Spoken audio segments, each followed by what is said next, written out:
Awan, great to catch up, man. I'm so happy that we're chatting. Yeah, Just before recording, right, we're obviously talking about VR, and I see you as the, like the quintessential expert in the field that I know. So I'm happy to, pick your brain.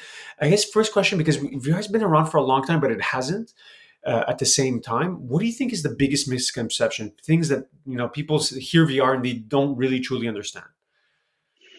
well, I'll be honest though, I would say in the last 2 years, especially since the Quest came out, the Quest has sold so many units that now people really they understand what it is. They understand a lot more the medium. It's less this like ooh like this, you know what I mean, this phantom technology that people kind of talk about but nobody knows about, kind of like big data, or like web 3.0 and all that stuff. Now, Quest has sold 10 million units. They're getting close they're getting close to that where they're in a market that a lot of people have their devices. There's a lot of content that's going to come out, so we're almost there. We're almost there. So people know that this is now a technology that's able to have. I'm not sure about the quality right now. It keeps going down and down and down, Nicar. Yeah, it's sometimes when we record it does this, but don't worry, I'll edit this part out. Yeah, but it's pulling from your end, so yeah, don't worry about it. Okay. So I wasn't sure about that. Okay, sorry. Let me continue. Yeah. So virtual reality. At first, it was really like a nascent technology that people didn't really understand. And because of what Facebook has done, Meta now, excuse me, and their big investment in virtual reality, along with the Quest 2 over the last 2 years, this 10 million units sold with the Quest 2 alone. So we're really getting to a point where people understand what virtual reality is, especially on the gaming side. A little bit less on the non-gaming, of course, that hasn't picked up quite as much. But on the gaming side, there's really is product market fit, and it's like this double-edged sword, right? So the more headsets get sold, the more after that there's a market after that for these indie gaming companies to start investing in developing content for these new medium, which along then after that gets more users because now there's now the content when they actually buy the the hardware. So it's just this. It's kind of this circle that's kind of going towards a mass adoption of virtual reality. So that's why I say that we're now in a new place with virtual reality. Yeah, interesting. And before recording, you were explaining to me the difference, right, between at home and location based. So at home, that's I understand Oculus, right, what Meta's work in like basically on the gaming side, and then location based, right? So maybe explain the location based for people that are less familiar with it. Sure. So when we say location based, all what we're talking about is attractions that are in arcades, family entertainment centers. So think Dave and Buster's, Main Event, all those big chains. And then you have amusement parks and, of course, family entertainment centers. That whole group together, that is location based entertainment or out of home market. And then, so that's the area you guys are operating in, right? So you're only in the location based, right? Phenomena, the company you founded, by the way, and we'll explain what you guys do. But Yes, exactly. So everything that we do, all the attractions that we build, is really for the out of home for location based entertainment. awesome. And then maybe then explain what is your company like? Like explain it at a high level if that's okay. Sure. So if I was speaking to a VC, I would say, well, basically, we help these arcades, these family entertainment centers grow their revenue with virtual reality esports, which is what we develop. So we've basically built a virtual reality arena, right? So we've built out the platform using HTC Vive focuses, and we've also built the content that goes inside of this platform. So with one click, we can turn any space into a money making machine. That's amazing. That's amazing. So, like, maybe a personal question, like, how did you get into VR, right? Because you've been in the space. I don't want to say how many years now, but it seems like over a decade. What piqued your interest in the technology, knowing how nascent it was, right? Like, imagine as you're like wanting to like spend your career in that world, seeing how early it was. Curious as to like what intrigued you about it.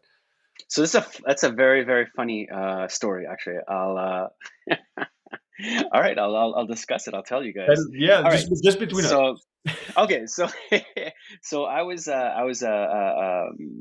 owned a record label, right? And so we were partnered with Universal Music at that time, and we were recording this album.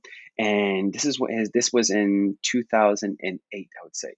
And I'm not sure if you remember. Well, yeah, we're about to close to the same age, so I don't know if you remember in 2008 the whole Napster and LimeWire and all that stuff, and it was causing fucking, like, it was it was really not a good time to be at a record label at that period in time, right? That's where really the kind of like the destruction of the internet's distribution showed what it can do to these massive companies.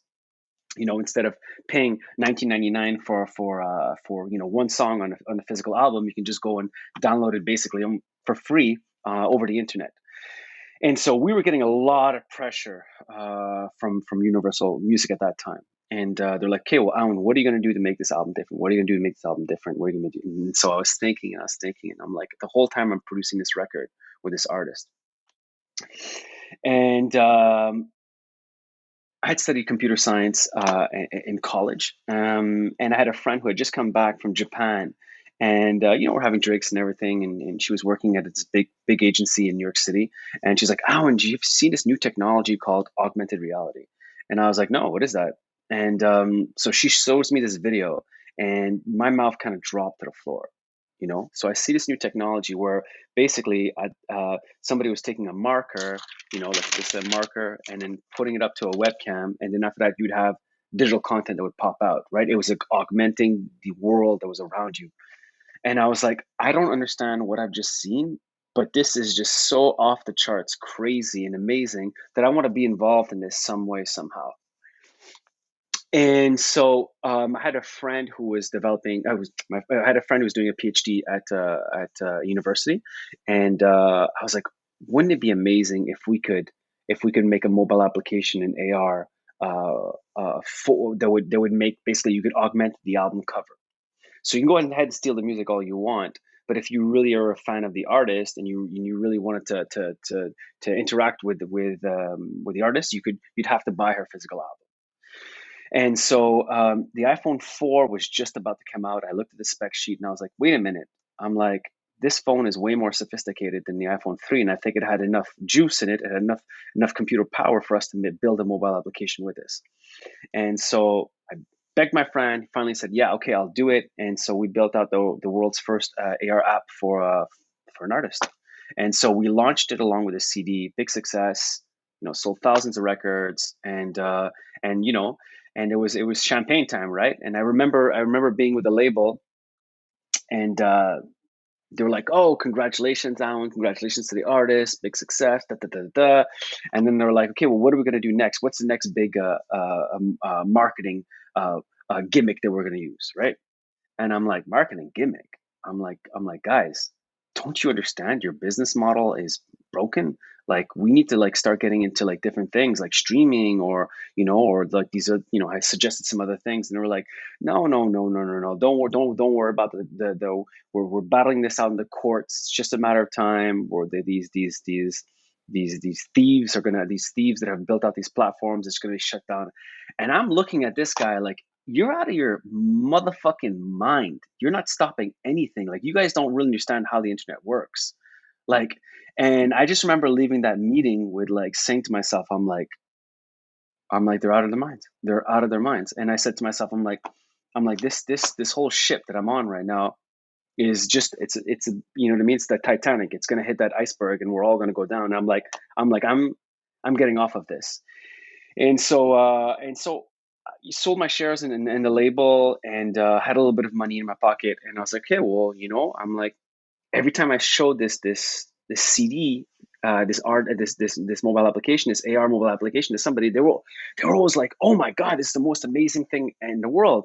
And I'm like, well, listen, I don't know anything about AR development. I don't know anything about agencies. I don't know anything about this, but I do know that every time I show this to somebody, they're marveled. So I think I can make money with this. And so at that period in time, I started the world the first AR app, excuse me, the first agency that created augmented reality applications in Canada, one of the first ones in the world. And then after that, begged my brother to come back from New York City to come help me, and then start putting a team together. And then, slowly, we started building out this agency. We started getting, these very quickly, these big names. They went from like JP Morgan Chase to Ubisoft, to do all their AR development. And not because we were particularly savvy business people. It's just because we were the only ones. Literally, we were the only ones, and so we trailblazed this whole medium. And then along the way, um, 360 videos started coming out. And so we were like, oh my goodness, these 360 videos are like the next big thing. And so we started becoming an agency that built out marketing activations and marketing tools for AR. And then after that, for 360 videos, and people were calling it VR, right? And that's not VR, but people were calling it VR. And so we started doing more and more of those. We started working with Twitter. Then after that, we started working with Universal Pictures. And so we had done the work for 50 Shades Grey Darker. Then after that, we did the work for The Mummy VR. So we worked with Tom Cruise, with Universal Pictures. We took, sorry, I'm just going to shut off Slack so we don't get bothered. 1 second, guys. No worries.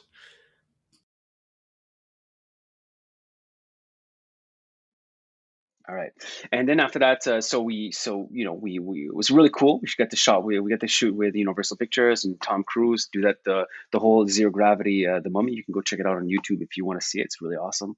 And then we launched it at South by Southwest with IMAX and Universal Pictures.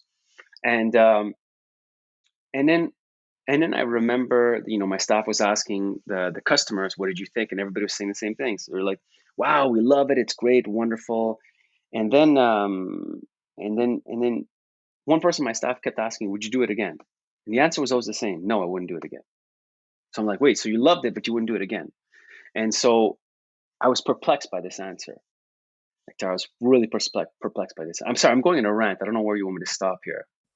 This is great, man. This is great. Yeah, like it's following the story, but maybe to dive a bit deeper, right? So understand you had a service business essentially, right? So like one that had great product market fit, right? Because it was so early.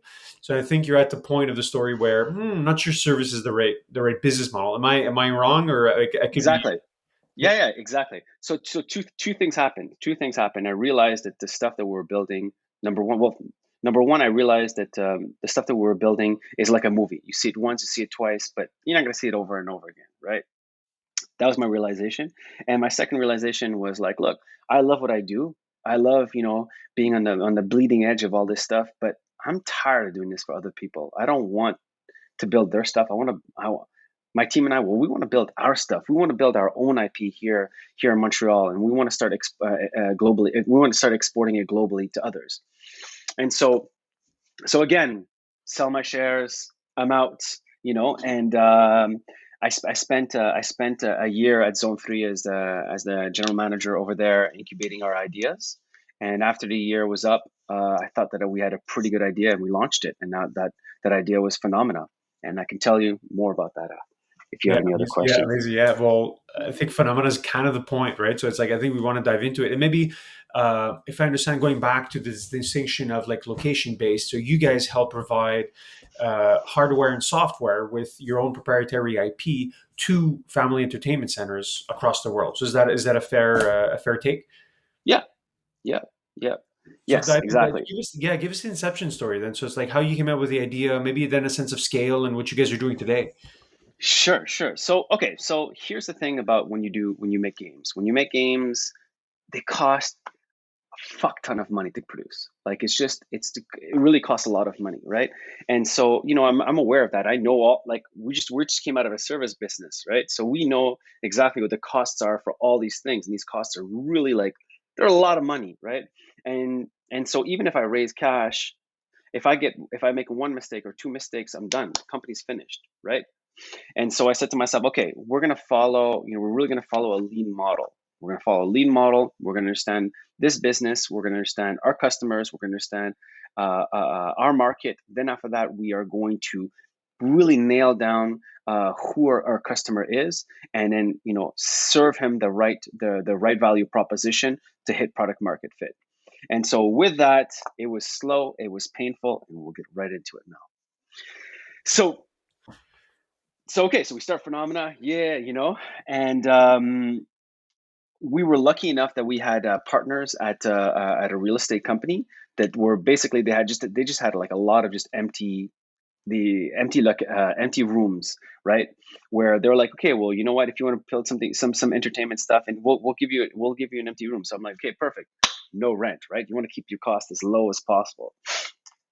And so we said, okay, you know what we'll do is we'll set up a bunch of prototype games, right? Something as simple as possible, and we're going to see which ones our customers really like, and more importantly, our hypothesis of what can we build that the customer is going to want to come back to do it over and over and over again.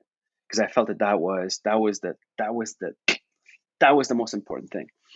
And so we built out the first game, not so much. Second game, not so much. Third game, not so much. Fourth game, not so much. Fifth game, not so much. And then after that, on the fifth one, we felt that we really had something when the Oculus Quests were all put together. We're all put together. Yeah, 1 second.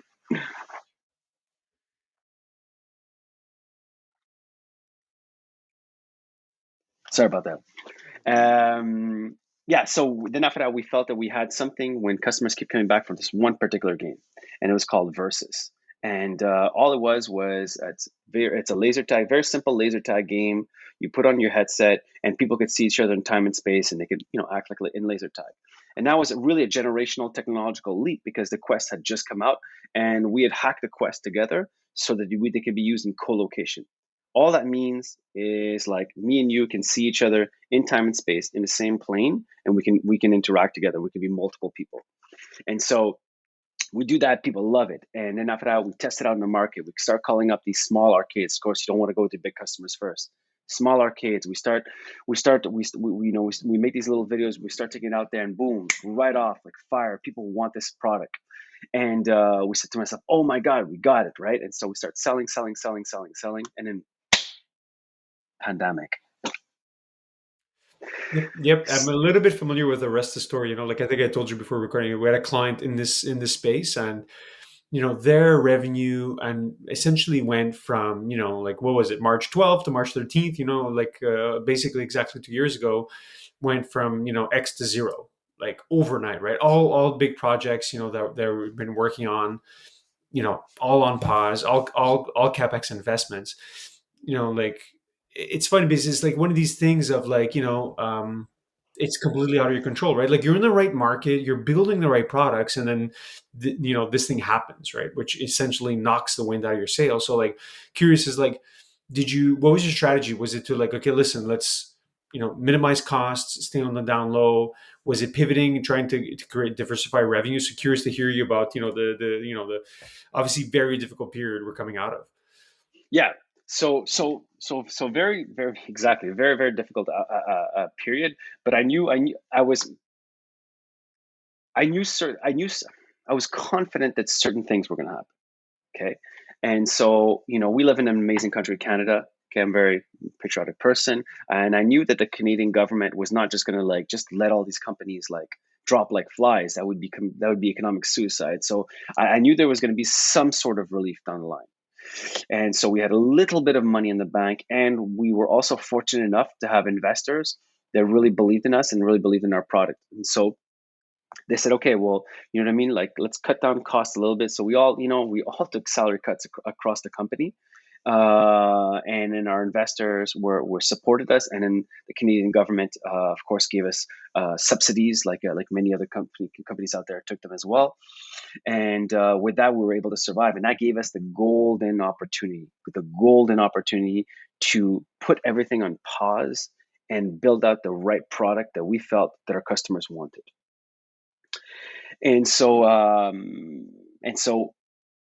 with my product manager, we sat down and we said, okay, now's our golden opportunity. Let's build everything from the ground up. We know we have market validation now for our product, right? And so we refined our ICP, our ideal customer profile. We looked exactly in the market who we wanted to target to. So we said to ourselves, okay, let's start off with the small players at first, which are the little arcades. Let's get the validation with that. Once that's done, then after that, we're going to go into a bigger segment, an upmarket segment, which are family entertainment centers, then bigger one, amusement park, and so on and so forth. So we built out a platform that could host all of these games because we didn't want to have games all over the place. So you'd have to like literally press play on one game on your software while your customers are playing. Then let me stop this and then let me open up another. Like you can't do that, right? So we built out a software that hosted all of our content, and it was also able to host other people's content as well. So we said to ourselves, okay, we're going to be a little bit like Nintendo, where we kind of build out the infrastructure. We build out the first games, the Mario Brothers, this, that, to make sure that when the operators get it, they have something, the quality that they love. And of course, then after that, open it up to other content developers as well. And for us to focus on distribution and growing our customer base. And so we took that time, those 2 years to do that, and then well, yeah, a year and a half, and then after that we launched at IAPA, which is like the biggest conference in our industry, the location based entertainment industry, and it was a big hit. We right now we are fully booked until June in terms of installations. We can't do more. Amazing, man. Amazing. That's just such a great turnaround story. Like, and obviously, hats off considering, the troubles you had to go through. So I really like that part that you mentioned about like, let's take this as an opportunity to refine them all because we know we have headwinds when there isn't this, when everyone's able to leave their house. We'll have tailwinds of like VR, Yeah. all the positive trends of people wanting to go back out.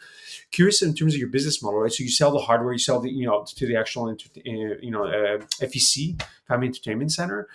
What do you think about the IP? Is it like a SaaS based? They pay every month, or like? So curious to hear about how you generate revenue, and then I have a subsequent question on that. Sure, sure. So we have two business models, right? So the first, no matter what, is we have a software platform. Okay, so you put in your credit card, and every single month you're billed $5.99. Okay, so whether you're a major FEC or a small little arcade, you're billed the same thing. What's going to differ is the actual attraction itself. So when we built this out, I wanted to make sure that any operator, whether you're a small little operator in the middle of nowhere in Marrakesh, Morocco, or if you were a huge theme park in Dubai, you were both getting my product. And so we've done that. The only difference between the two is one is self-serve. You go on your website, you download a platform, and in minutes you can kind of have your own VR esports arena.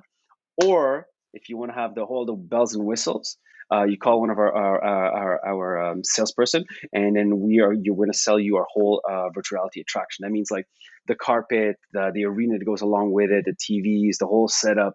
For it to look like really like an attraction. Got it. Got But it. in Yeah. terms but in terms of the games, in terms of the platform, in terms of the software, everything is the same. Awesome. Awesome. Yeah. So it's like you're providing both the infrastructure and then the actual end product, right? Like on the application side. How do you think about we're Montreal, obviously a gaming hub. How do you think about the content piece, right? So it's like, do you allow external game designers to come in, or is it you try and own 100% of the IP?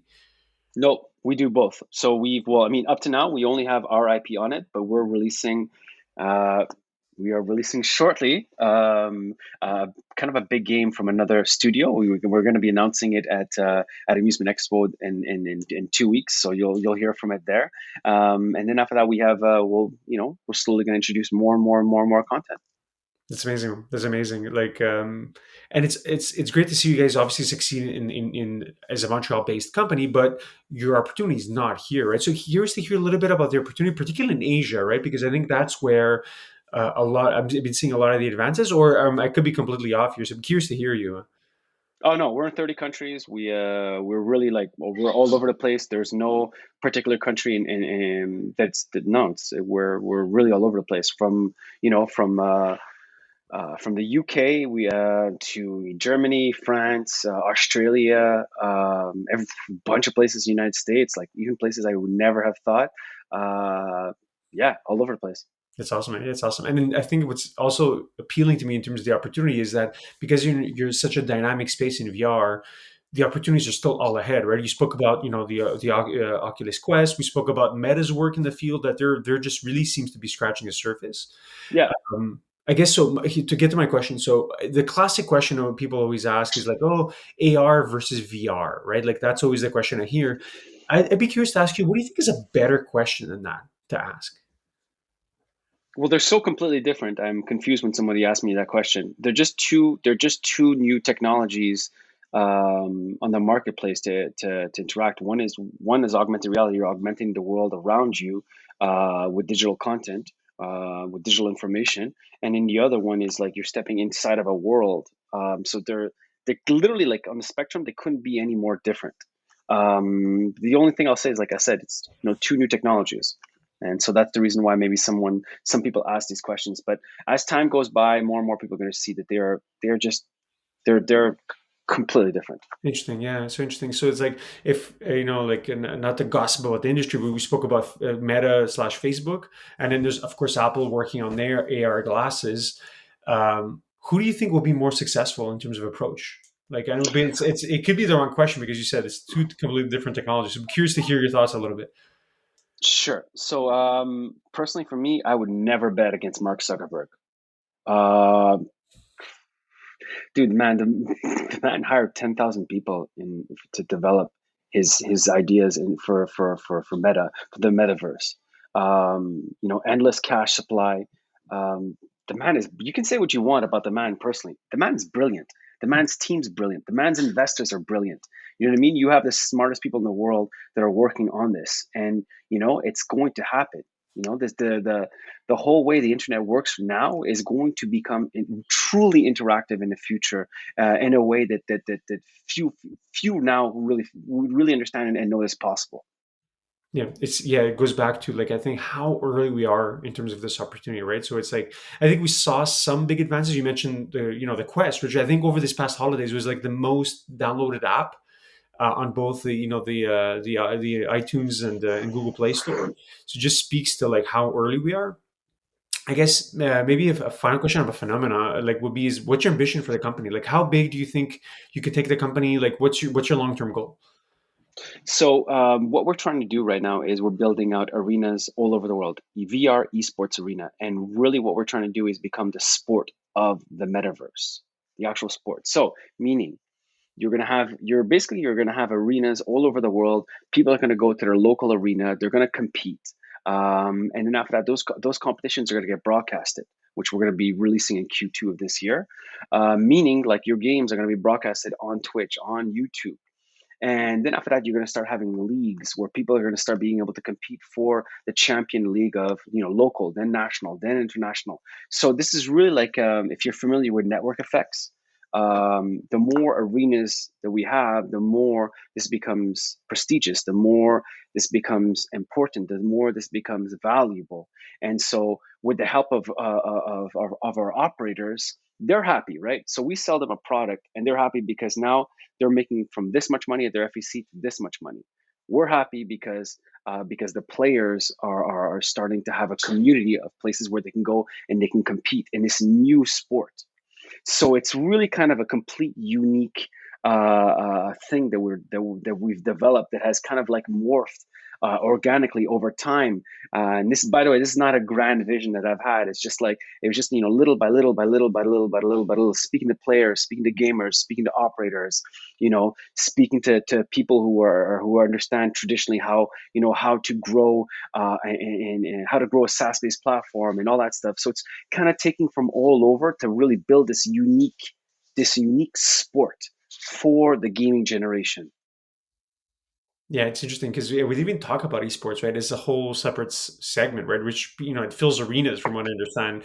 Like, and I'm completely clueless. I guess for people that want to understand the power of VR today, like, what would you recommend to them? Like, is it just picking up the Quest, or going to an FEC and trying on, like one of your arcades?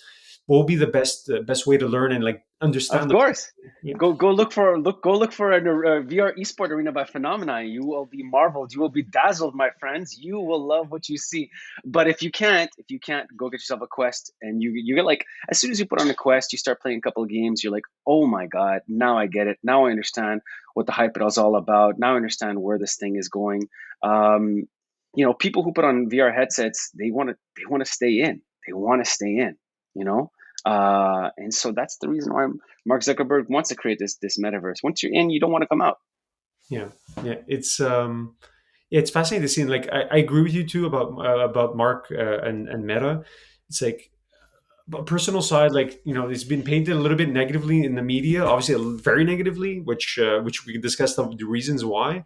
But obviously, like, the guy doesn't need to work anymore, but still, still pushing, still trying to improve. So I think for that, I have to obviously, tip my hat. Um, yeah, I think we've covered quite a bit of ground, Awan. I think maybe final question, maybe a more personal Sure, one. sure. We spoke before recording about, like, your training, and then obviously your company, right? So any lessons that you've learned, practicing Brazilian Jiu-Jitsu and training for the past few years? Because I know that's been obviously a sport I've been learning about. So curious to hear you about any lessons, because I think you've been doing it a little bit longer than I have. Oh my God, every lesson I have is from mixed martial arts. It's from jiu-jitsu. You know what I mean? Like, you step in the ring, there is no lie, my friend. You know what I mean? There is no lie, you know? You think I'm better than you, you think you're better than me, I think I'm better than you. Well, let's compete, let's find out. Let's see where the skill set is. You know, there is nothing more truth telling than stepping into a ring. Like, there's just nothing. It humbles you. You know, the punches in the face that you get, like the not quitting, the keep going, the grind. Um, you know what I mean?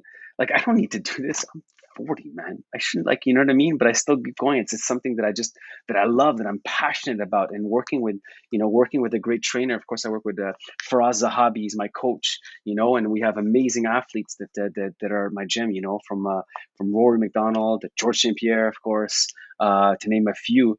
But the, jiu-jitsu is just it's just an amazing, amazing, amazing sport, and it's hard. It's like virtual reality. It's difficult for me to kind of explain it to a person who's never really done it, especially in north-south positions. If you don't know what jiu-jitsu is, I suggest you look that up. If you look at it from the outside, you're like, I don't get this. I don't like. Why would you want to do this? You don't really understand. But as you start doing it, as you start understanding the complexity of it, as you start understanding the grind, the mental toughness that you have to be able to continuously do this sport, you'll understand why so many entrepreneurs love jujitsu.